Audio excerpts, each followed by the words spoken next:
सोचिए, हजारों साल पहले जब पूरी दुनिया पत्थर और धातु के औजार बना रही थी, भारत के ऋषि अपने ग्रंथों में ऐसे यंत्रों का वर्णन कर रहे थे जो हवा में उड़ सकते थे। ये कोई कल्पना नहीं, बल्कि वैदिक ग्रंथों में विमान के नाम से दर्ज उड़न यंत्र है।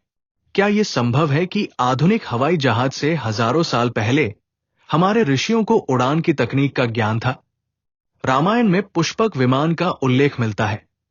वो विमान जो मन की गति से चल सकता था और इच्छानुसार आकार बदल सकता था। महाभारत में भी विभिन्न विमानों का उल्लेख है, जिनका उपयोग देवता और दानव दोनों करते थे। संस्कृत ग्रंथ विमानिका शास्त्र में लगभग 32 प्रकार के विमानों का विस्तार से वर्णन है। किस धातु से बने थे, किस ऊर्जा से चलते थे और कैसे आसमान में उड़ते थे। सोचिए, ये विवरण उस समय लिखा गया था जब आधुनिक विज्ञान का नामो निशान भी नहीं था।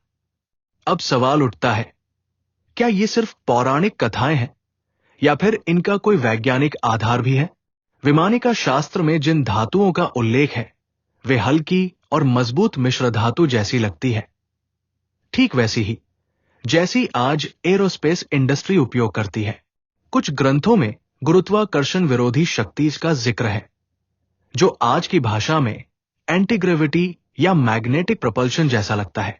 यहां तक कि सौर ऊर्जा और वात ऊर्जा से चलने वाले विमानों का भी वर्णन है, जो आज के सोलर पावर ड्रोन और हाइड्रोजन एयरक्राफ्ट से मेल खाता है।